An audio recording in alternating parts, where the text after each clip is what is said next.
The refueling hose dragged across concrete like a mechanical serpent, its weight familiar in Lieutenant Colonel Katerina Echo Volkov's weathered hands.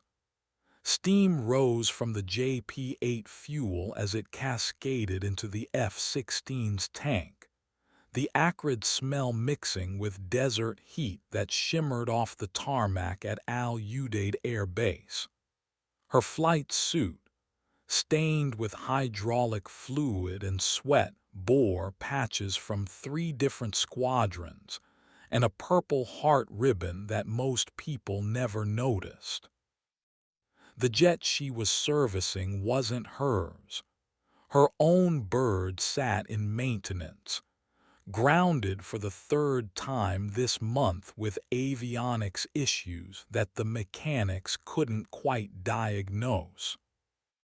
Through the heat waves, a convoy of black SUVs approached the flight line, their windows tinted mirror black against the Qatar sun. Echo didn't look up. She'd learned long ago that visiting brass meant paperwork, inspections, and usually someone getting their career adjusted downward. The fuel gauge climbed steadily, 60%, 70, 80. Almost finished. The radio on her belt crackled with routine tower chatter, pilots requesting taxi clearance, ground crews coordinating maintenance schedules. Normal Tuesday afternoon, at one of the busiest air bases in CENTCOM's area of operations. The SUVs stopped 50 meters away. Car doors slammed in rapid succession, the sound sharp against the ambient hum of auxiliary power units and distant jet engines. Echo's peripheral vision caught the glint of stars on shoulders, the purposeful stride of people accustomed to having others step aside. She kept working. The fuel nozzle clicked off automatically as the tank reached capacity. She began the methodical process of disconnecting the line bleeding pressure, securing the equipment. Every movement precise, practiced professional. "Excuse me, Colonel." The voice behind her carried the unmistakable authority of high rank. Echo turned, squinting against the sun. A 2-star general stood there, his desert camouflage uniform crisp despite the heat. Behind him, a cluster of staff officers and foreign military advisors waited at a respectful distance. Their faces showed the kind of polite attention that preceded either recognition or reprimand. "Yes, sir." Echo straightened, not quite coming to attention but showing appropriate respect. The general's eyes swept over her nameplate, her ribbons, the way she held herself. Something in his expression shifted, surprise, perhaps, or recognition. "Colonel Volkov." Echo 6-4, correct. His knowledge of her call sign sent a small chill down her spine. Most generals didn't memorize the call signs of mid-level pilots unless something significant was happening. "That's correct, sir." She waited, fuel still dripping from her gloves onto the concrete below. The general glanced at his watch, then at the aircraft she'd just serviced, then back at her face. When he spoke again, his voice carried a gravity that made the desert air seem suddenly thin.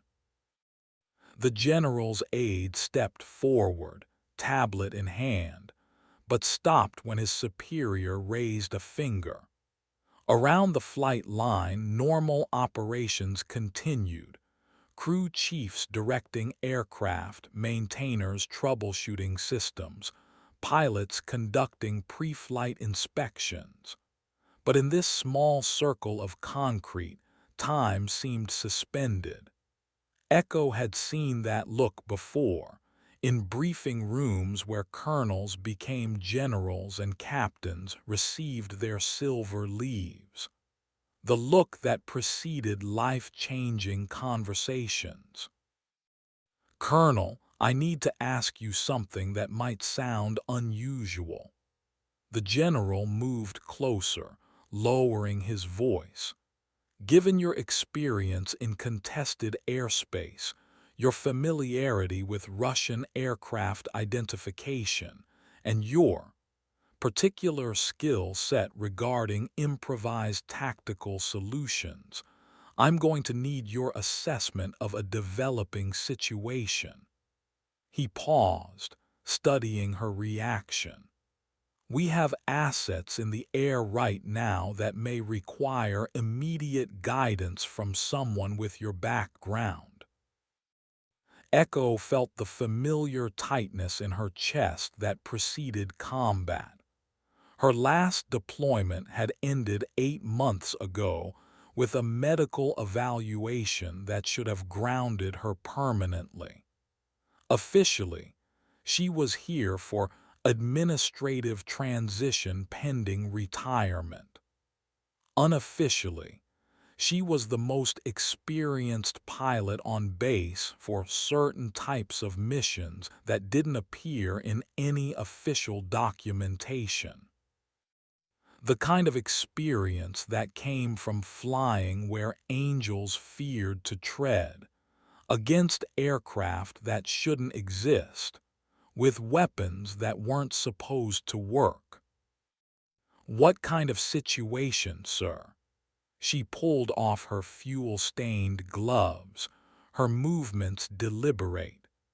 The general's staff had formed a loose perimeter, their body language suggesting this conversation was above their clearance level.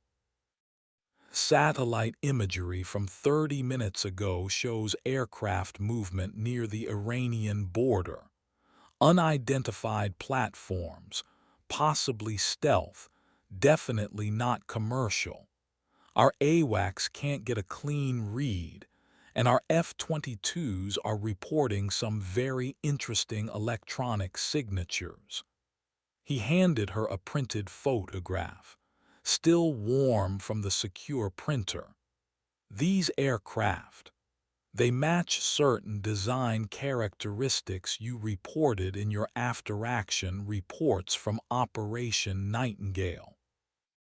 The ones that officially never happened." Echo's breath caught. Nightingale had been classified so far above top secret that even thinking about it required security clearances most people didn't know existed. She studied the grainy satellite image, noting the triangular silhouettes, the way they flew in formation patterns that suggested non-human precision. Her hands began to shake slightly, not from fear, but from recognition. "Sir, with respect, I'm grounded. Medical evaluation pending. I haven't been cleared for." "Colonel," his voice cut through her objection like a blade. "Right now, you're the only person within 3,000 miles who has actually engaged these aircraft and lived to tell about it. I don't care about your medical status. I care about keeping American pilots alive for the next few hours." The desert wind shifted, carrying the smell of jet fuel and distant storms. Echo looked up at the sky, nodding cloud formations, wind direction, visibility. Old habits. Her mind was already calculating intercept courses, weapons ranges, tactical advantages. Around them, the normal rhythm of air base operations continued. Ground crews serviced aircraft with methodical precision, their movements choreographed by years of practice. Pilots walked between buildings in flight suits, helmets tucked under their arms, discussing weather conditions and maintenance issues. The mundane reality of military aviation proceeding while somewhere to the east, something extraordinary was unfolding. The general waited, his face showing the kind of patience that came from making decisions where lives hung in the balance. Echo handed back the photograph. How many birds do we have airborne? 4 F-22s, 2 F-16s, 1 AWACS, and a KC-135 for refueling support, all positioned approximately 200 nautical miles from the contact area, maintaining defensive posture pending further orders. He gestured toward the operations building. We have a direct line to CENTCOM, live satellite feed, and full-spectrum electronic monitoring. What we don't have is someone who understands what we're looking at. She nodded slowly. During Nightingale, she'd learned that conventional tactics were useless against these aircraft. They moved like no human pilot could move, reacted to threats before those threats were even visible on radar, and employed countermeasures that seemed to violate basic principles of physics. Fighting them required thinking beyond normal parameters, accepting possibilities that training manuals didn't cover. General, if these are the same platforms I encountered before, our pilots are already in serious danger. Standard engagement protocols won't work. These aircraft don't follow conventional flight patterns, and their defensive capabilities are. She paused, searching for words that wouldn't sound like science fiction. Unprecedented. The general's expression hardened. That's what I was afraid you'd say. He turned toward his aide. Get me a direct line to Overlord 6, Priority Alpha, and patch Colonel Volkov into the tactical net immediately. The aide sprinted toward the operations building, already speaking into his radio. Sir, I should mention that my last encounter with these aircraft resulted in significant psychological evaluation requirements. The after-action reports were classified, but the medical assessment was concerning. Command determined I was suffering from combat-related stress reactions that compromised my reliability as a witness. Echo's voice remained steady, but her eyes showed the weight of memories that didn't fit into official categories. Colonel, 3 hours ago, satellite reconnaissance detected these aircraft emerging from what appeared to be empty airspace. They've been maintaining formation at an altitude and speed that should be impossible for their apparent configuration. Our best pilots are reporting instrument readings that don't make sense and radio communications in languages that aren't in any database. The general's voice dropped. I don't care what the psychologists wrote in your file.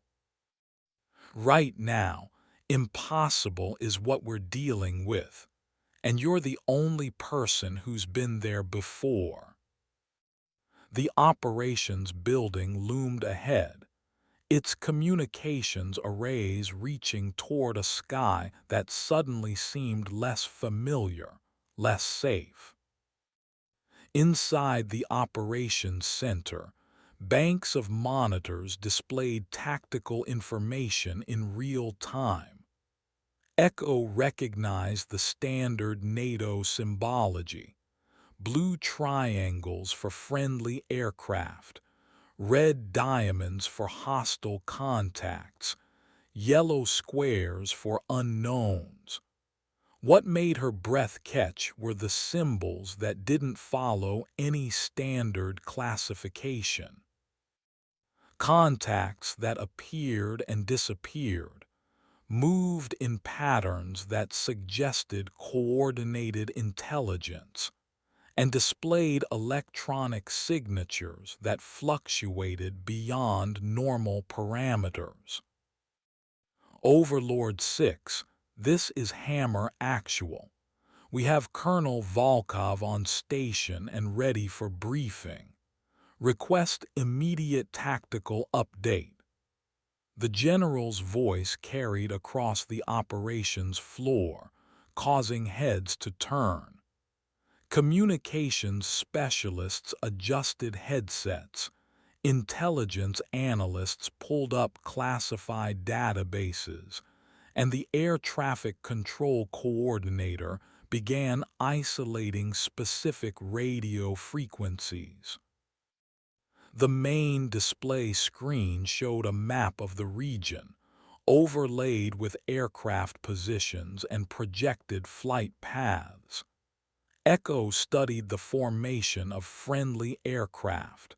They were maintaining standard defensive spacing, probably following engagement protocols designed for conventional threats.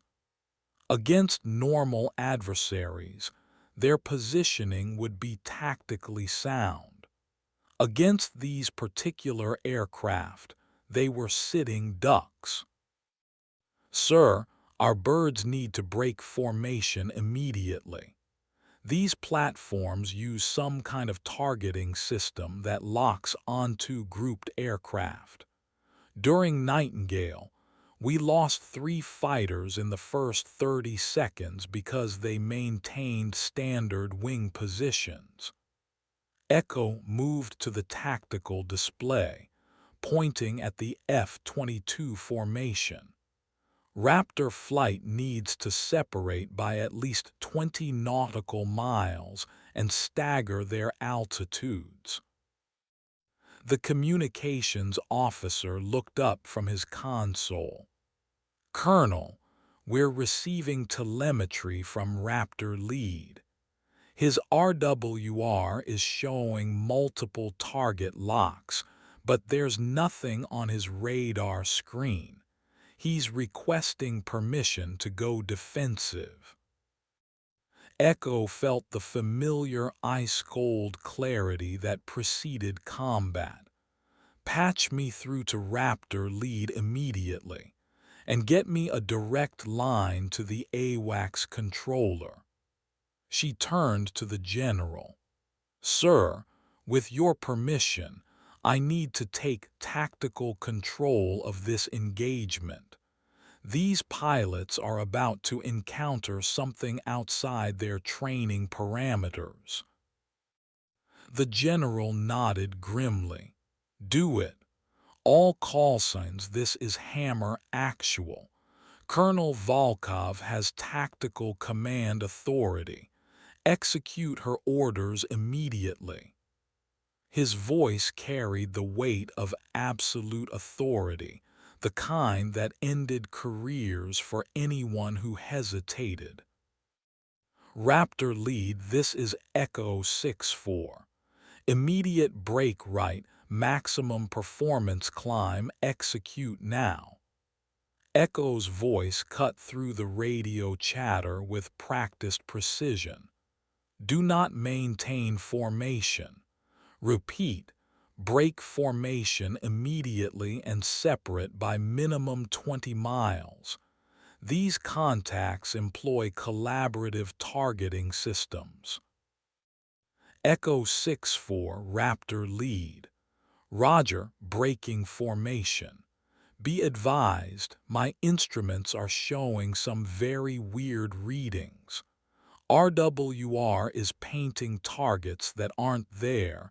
Radar is cycling through frequencies automatically. And my HUD is displaying information I've never seen before. The pilot's voice maintained professional calm, but Echo could hear the underlying tension. Raptor lead, that's normal for these contacts. Trust your training, but be prepared for non-standard defensive maneuvers. The tactical display updated as the F-22s began separating, their blue triangles spreading across the screen like a defensive constellation. Echo watched their movements, calculating intercept angles and engagement zones. Her mind worked through scenarios she'd faced before, in airspace where physics seemed negotiable and survival required thinking beyond conventional parameters. AWACS, this is Echo 6-4. I need immediate vector analysis on the unknown contacts. Specifically, are they maintaining consistent altitude and heading, or are they demonstrating pattern variations that suggest active maneuvering? Echo's questions reflected experience with aircraft that behaved unlike anything in standard threat libraries. Echo 6-4, this is Overlord. Contacts are definitely maneuvering, but their flight patterns are unusual.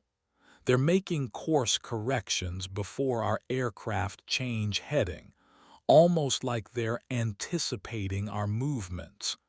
And their formation spacing varies in ways that don't match any known tactical doctrine.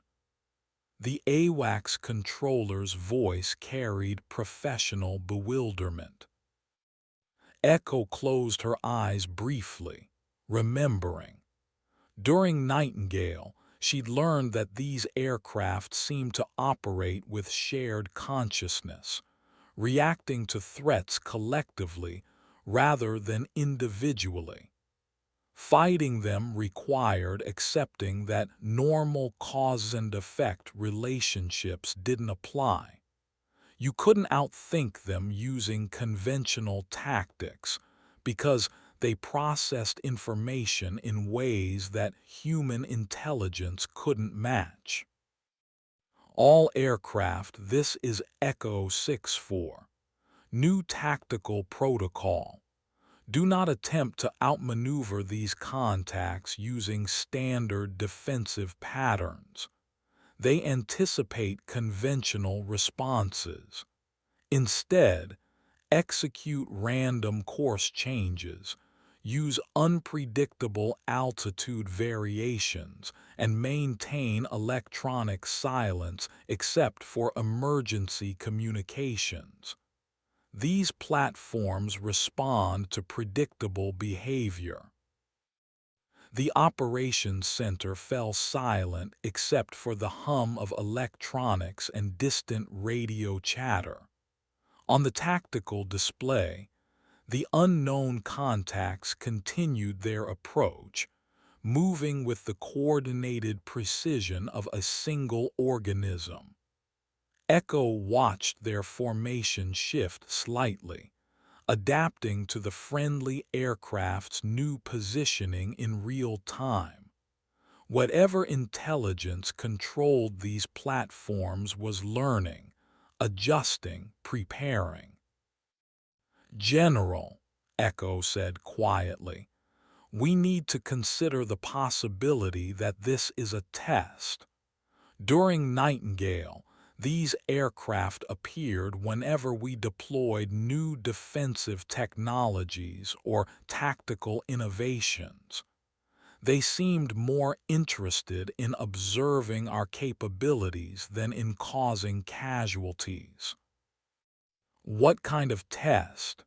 The general moved closer to the display, studying the approaching contacts. The kind that evaluates how we respond to the impossible. The radio crackled with urgent transmissions as the distance between friendly and unknown aircraft continued to decrease. Echo felt the weight of command, the responsibility for lives that hung in the balance of decisions made in seconds. The sky above Al Udeid stretched endlessly, holding secrets that challenged everything she thought she knew about aviation, warfare, and the boundaries of human understanding. 20 miles above the Persian Gulf, Major Blake Viper, Morrison felt his F-22's flight controls respond with their usual precision, but nothing else about this mission felt routine.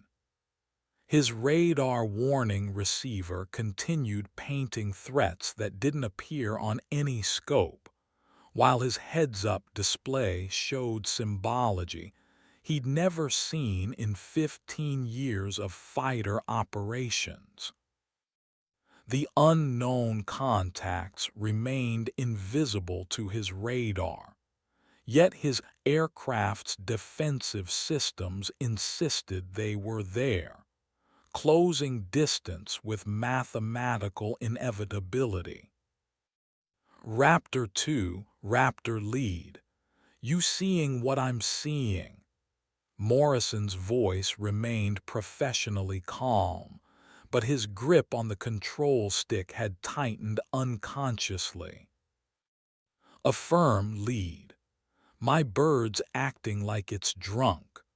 RWR shows multiple locks, radars cycling through bands I didn't know existed, and my threat warning system is flashing symbols that aren't in any manual. Captain Sarah Dice Rodriguez had over 800 hours in the Raptor, but nothing in her experience prepared her for equipment that seemed to be rewriting its own programming. In the operations center, Echo listened to the pilot's reports with growing concern. She'd heard identical descriptions during Nightingale, when her own F-16 systems had begun displaying information that technically shouldn't exist. The aircraft they were approaching possessed electronic capabilities that exceeded known technology by decades. More disturbing was their apparent ability to interface with human systems, almost as if they were conducting electronic reconnaissance at the quantum level. Raptor flight, this is Echo 6-4. Your aircraft systems are responding to scanning technologies that operate outside conventional electromagnetic spectrums. Do not attempt to troubleshoot your equipment. Trust your fundamental flight controls, but be prepared for electronic systems to behave unpredictably. Echo's voice carried the authority of someone who had survived the impossible. On the tactical display, the unknown contacts began a maneuver that defied aerodynamic principles. Instead of banking or climbing in response to the F-22's separation, they simply translated laterally, moving sideways through the air without changing their orientation. The movement was smooth, controlled, and physically impossible, according to conventional understanding of flight dynamics. Jesus Christ, whispered the air traffic controller. Did anyone else see that? Echo had seen it before. During Nightingale, she'd watched aircraft perform maneuvers that suggested mastery over gravitational forces. They moved like spacecraft in a vacuum, rather than atmospheric vehicles bound by lift, drag, and thrust relationships. Fighting them required abandoning preconceptions about what aircraft could or couldn't do. All stations, this is Echo 6-4. The contacts are demonstrating advanced maneuvering capabilities. Raptor flight, maintain your current separation but be prepared for non-ballistic defensive maneuvers. These platforms can change direction instantaneously without regard for G-force limitations. Echo's instructions reflected hard-learned lessons about adversaries that operated beyond human physical constraints. Echo 6-4, Raptor lead. Request clarification on non-ballistic maneuvers. My training doesn't cover that category. Morrison's voice carried professional confusion mixed with growing apprehension. Raptor lead, execute any maneuver that puts maximum stress on your airframe without exceeding safety limitations. These contacts predict conventional defensive patterns. Unpredictability is your primary survival tool. Echo's guidance came from experience that officially didn't exist, knowledge gained in classified operations, where survival meant accepting impossible realities. The general watched the tactical display with the focused intensity of someone accustomed to making life-or-death decisions. Around him, intelligence analysts worked frantically to correlate these contacts with known aircraft databases, finding no matches in any classification system. The electronic signatures were unlike anything in their threat libraries, and the flight characteristics suggested propulsion systems that exceeded current technological understanding. Colonel, the general said quietly, in your previous encounter, what were their intentions? Did they engage our aircraft?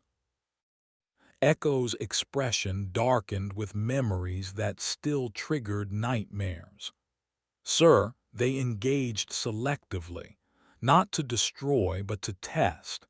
They seemed more interested in our defensive capabilities than in causing casualties. But their testing methods— She paused, choosing words carefully. 3 pilots were hospitalized with severe psychological trauma after exposure to their electronic countermeasures. Whatever these platforms are, they don't just affect aircraft systems. They affect human consciousness. The radio erupted with multiple transmissions as the distance between forces continued to close. Raptor flight reported increasingly erratic instrument behavior, while the AWACS controller struggled to maintain tracking on contacts that seemed to phase in and out of electronic existence. The unknown aircraft moved with purpose toward an intercept point that would bring them within visual range of American fighters in less than 10 minutes. General, we need to make a decision, Echo said. Do we authorize engagement, or do we let them approach and see what they want? The weight of command settled on the operations center like a physical presence, the kind of pressure that shaped careers and changed lives. Outside, the normal operations of the airbase continued, but inside this room, decisions were being made that would ripple through classified channels and alter understanding of what was possible in the 21st century battle space. The tactical display showed convergence in 7 minutes. Captain Rodriguez felt her F-22 shudder slightly, though her airspeed and altitude remained constant. The sensation was subtle, almost imperceptible, but wrong in a way that triggered every survival instinct she developed over thousands of flight hours. Her heads-up display flickered momentarily, symbols appearing and disappearing faster than conscious thought could process. The aircraft's artificial intelligence seemed to be having a conversation with something outside her understanding. Raptor lead, Raptor 2. I'm experiencing some kind of system interference. My flight management computer is cycling through modes automatically, and my threat assessment system is displaying warnings in what looks like, I don't know how to describe this, mathematical symbols instead of standard alerts. Rodriguez's voice maintained professional composure, but Echo could hear the underlying concern. During Nightingale, Echo had experienced similar system intrusions. Her F-16's computers had begun displaying information that technically exceeded their programming capabilities. Weapons solutions for targets that didn't exist, navigation data for locations that weren't on any chart, communication protocols for frequencies that shouldn't function. The aircraft systems had been learning, adapting, evolving in real-time contact with technologies that operated according to different physical laws. Raptor 2, this is Echo 6-4. Your aircraft systems are interfacing with advanced scanning technologies. Do not attempt to override or reset your computers. Allow the systems to adapt, but maintain manual control authority for flight operations. Echo's guidance reflected experience with aircraft that had been fundamentally altered by contact with these platforms.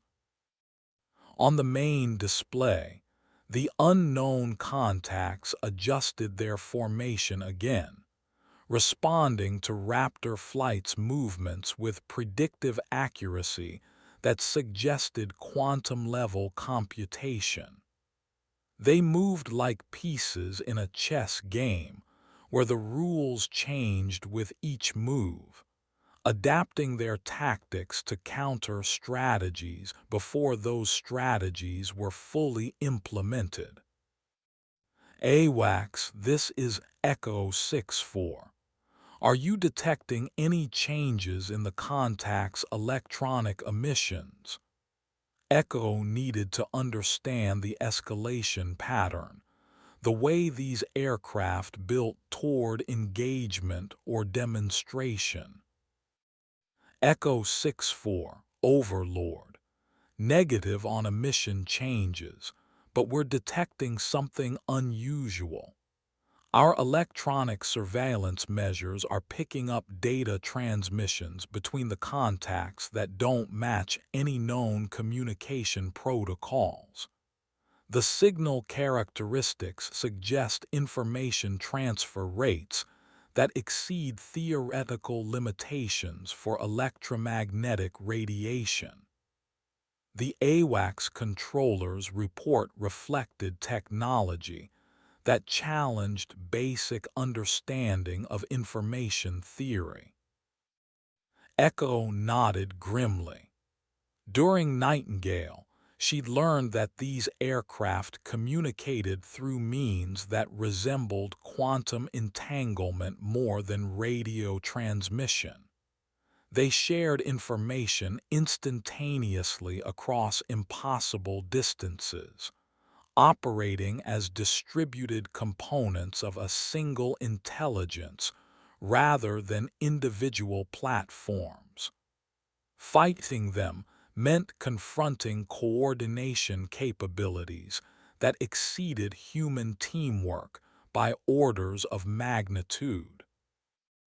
General, I need to advise caution regarding any aggressive maneuvers. These platforms respond to hostile intent with capabilities that our aircraft can't match. If we're going to engage, it needs to be under very specific conditions. Echo's warning carried the weight of experience with adversaries that operated beyond conventional tactical parameters. The general studied the tactical display, noting the relentless approach of contacts that seemed more like natural phenomena than military aircraft. What specific conditions? Single aircraft, maximum separation from other friendly forces, and acceptance that conventional weapons may not function normally. During Nightingale, our air-to-air missiles exhibited unusual behavior. Some detonated prematurely, others simply disappeared from radar, and a few actually changed course mid-flight to avoid colliding with their targets. Echo's description sounded like science fiction, but her expression showed the seriousness of someone reporting verified facts. The communications console erupted with priority traffic as multiple intelligence agencies attempted to coordinate analysis of an event that exceeded their classification systems. Satellite assets were being repositioned. Electronic intelligence platforms were adjusting their monitoring parameters, and senior leadership at multiple levels were demanding real-time updates on a situation that defied conventional assessment. All stations, we have 5 minutes to intercept. I need decisions now. The general's voice cut through the operational chaos with practiced authority. Echo looked at the tactical display, calculating probabilities and weighing options that all carried significant risk. The unknown aircraft continued their approach with mechanical precision, their intentions unclear but their capabilities undeniable. In 5 minutes, American pilots would face adversaries that operated according to physical laws that mainstream science didn't recognize. Sir, recommend we allow visual contact but maintain defensive posture. These platforms seem more interested in observation than destruction. Let them approach. Let them scan our aircraft and see what they actually want. The decision hung in the air like smoke from distant fires. Major Morrison felt the first visual contact before he saw it, a subtle wrongness in the sky ahead, like heat shimmer that moved with purpose. His radar screen remained empty, but his eyes detected something that didn't belong in the natural order of things. The object resolved slowly into a triangular silhouette that seemed to absorb light rather than reflect it, its edges indistinct against the blue-black of high-altitude atmosphere. Raptor lead has visual contact. Unknown aircraft at 2 o'clock, approximately 15 miles. Configuration appears triangular, estimated 60-foot wingspan, no visible engines or control surfaces. Morrison's report carried the precise language of a pilot trained to observe and report accurately, but his voice betrayed amazement at what he was seeing. In the operations center, Echo felt her pulse quicken. Visual contact meant the platforms had allowed themselves to be seen, which during Nightingale had preceded either demonstration or departure. They revealed themselves only when they chose to, using stealth capabilities that exceeded current technology by decades. The fact that Morrison could see the aircraft meant it wanted to be seen. Raptor lead, this is Echo 64. Maintain current heading and altitude. Do not attempt to close distance or alter course toward the contact. These platforms interpret approach maneuvers as aggressive action. Echo's guidance reflected hard-learned lessons about aircraft that possessed threat assessment capabilities beyond human understanding. Echo 64 Raptor lead. The contact is. It's doing something. The aircraft is rotating along its vertical axis without changing heading or altitude. I've never seen anything move like that. Morrison's professional composure was beginning to crack as he witnessed maneuvers that violated fundamental principles of aerodynamics. The tactical display updated with Morrison's visual contact report, but the electronic sensors still showed empty airspace. Whatever technology these platforms used for stealth operated across multiple spectrums simultaneously, defeating radar, infrared, and electronic surveillance while remaining selectively visible to human eyes. The implication was that they could choose exactly what information to reveal and to whom. Raptor 2, Raptor lead. Do you have visual on my contact? Morrison needed confirmation that he wasn't experiencing some form of pilot-induced hallucination, a condition that could end flying careers and raise questions about psychological fitness.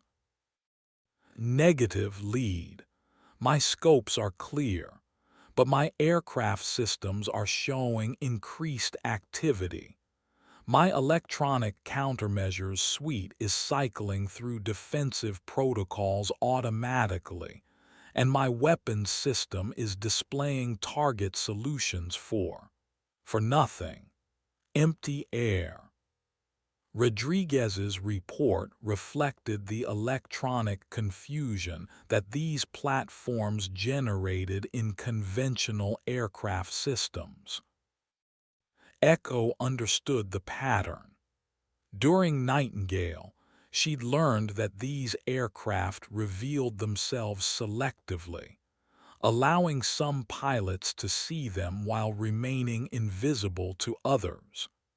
The selection criteria remained unknown, but it seemed to correlate with experience, psychological stability, and some indefinable factor that might be called receptivity to impossible realities. General, we're entering the critical phase. Based on previous encounters, the platform will either demonstrate additional capabilities, attempt some form of communication, or simply depart. All three options carry significant implications. Echo's assessment reflected experience with intelligence that operated according to strategic thinking beyond human comprehension. The unknown aircraft began a maneuver that made Morrison's breath catch in his throat. Without changing its orientation or apparent speed, it simply shifted position laterally by several hundred feet, moving like a piece on a game board rather than an object bound by atmospheric physics. The movement was smooth, instantaneous, and completely impossible according to conventional understanding of flight dynamics. Jesus Christ, did you see that? Morrison's professional composure finally cracked. The contact just moved sideways through the air without banking, rolling, or changing attitude. It's like watching someone slide a model airplane across a table, except we're at 40,000 feet and moving at 500 knots. In the operations center, personnel throughout the room had stopped their normal activities to focus on the unfolding encounter. Intelligence analysts abandoned their databases. Communication specialists neglected routine traffic, and even maintenance coordinators paused their scheduling activities to listen to reports that challenged everything they thought they understood about aviation technology. Raptor lead, this is Echo 6-4. Continue observation, but do not attempt to replicate or respond to the contact's maneuvers. These platforms often demonstrate capabilities that exceed human physical limitations. Your aircraft cannot duplicate their movements. Echo's warning carried the authority of someone who had tested those limitations personally. The general moved closer to the communications console.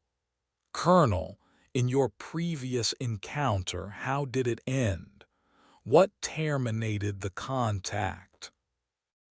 Echo's expression darkened with memories that still triggered involuntary stress responses. Sir, the platforms departed after approximately 20 minutes of observation and demonstration. But before they left, they transmitted something directly into our aircraft systems. Technical intelligence spent months analyzing the data, and their conclusion was classified beyond my clearance level. On the tactical display, the remaining unknown contacts began moving toward Morrison's position, their formation tightening into a configuration that suggested coordinated action.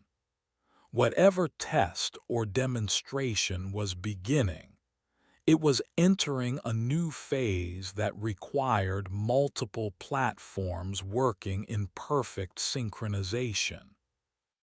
The sky above the Persian Gulf stretched endlessly, holding secrets that challenged humanity's understanding of what was possible in the modern era. The second platform materialized into Morrison's visual range like a mirage resolving into reality, its triangular silhouette slightly larger than the first contact.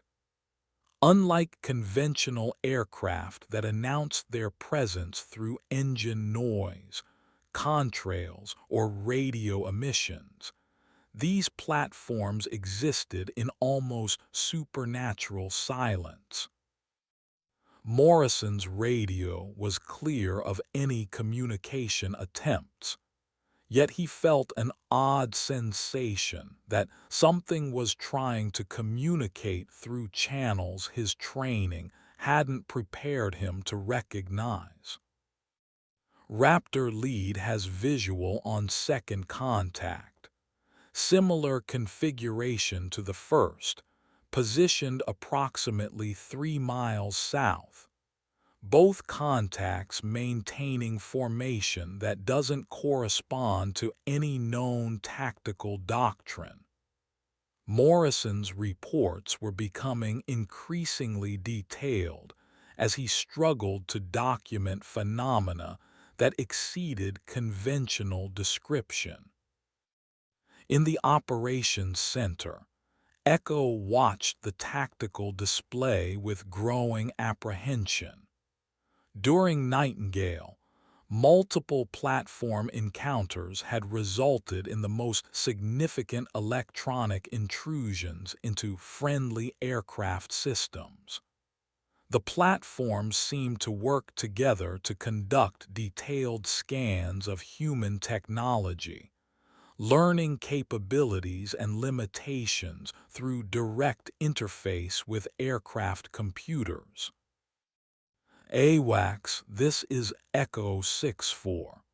Are you detecting any changes in electronic activity?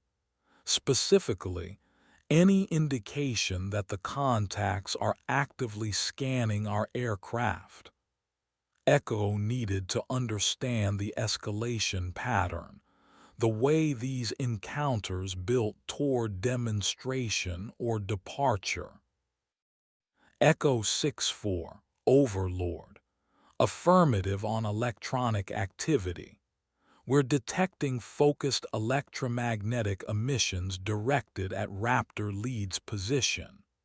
The signal characteristics don't match any known radar or communication systems, and the power levels suggest transmission capabilities that exceed theoretical limitations for aircraft-mounted equipment.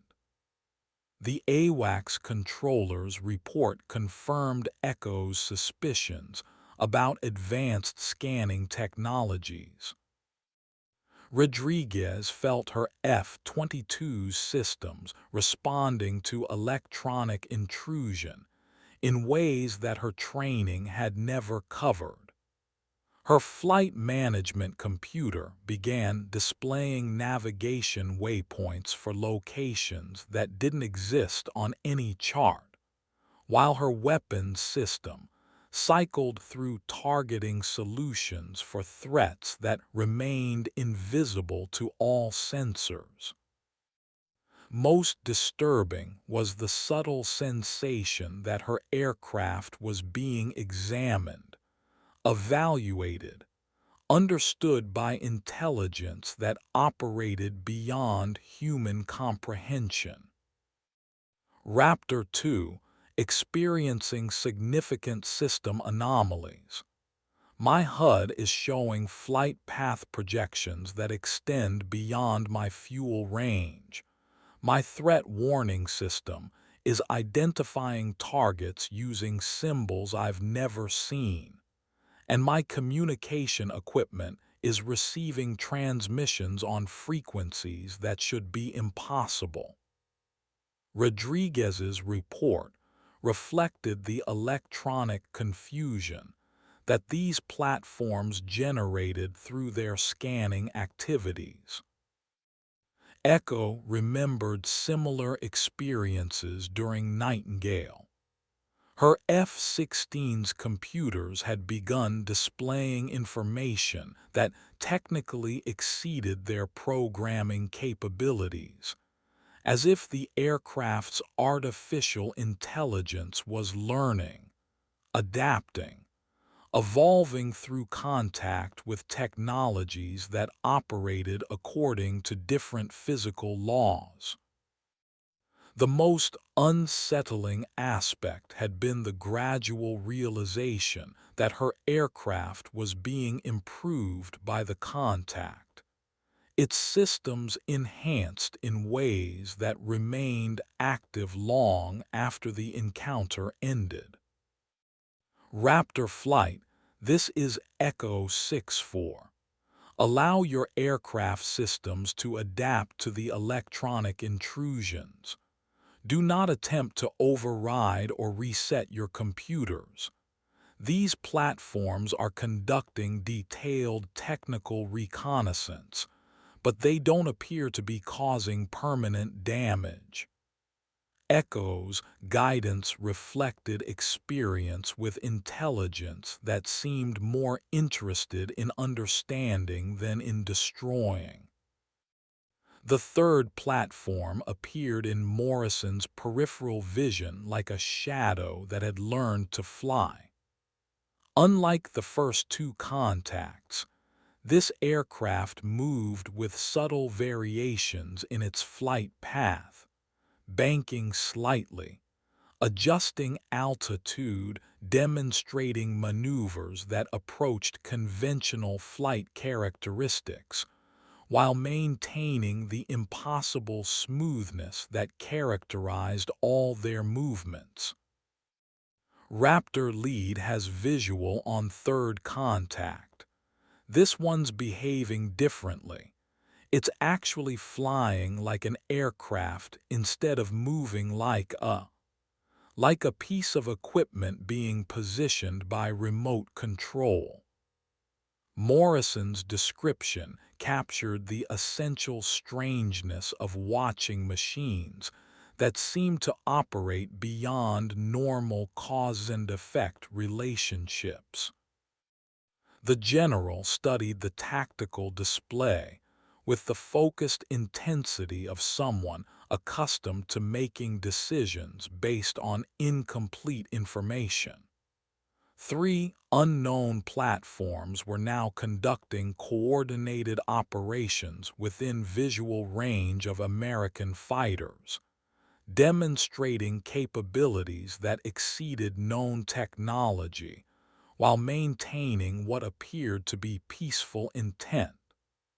The situation balanced on the edge of first contact with intelligence that might not be entirely human. Colonel, I need your assessment. Are we looking at foreign military technology, experimental aircraft, or something else entirely? The general's question reflected the need for classification that would determine response protocols and reporting procedures. Echo chose her words carefully.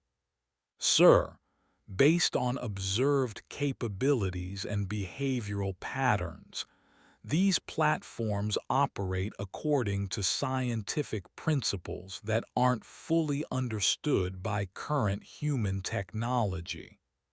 Whether that represents advanced foreign development or something else is above my classification level to determine.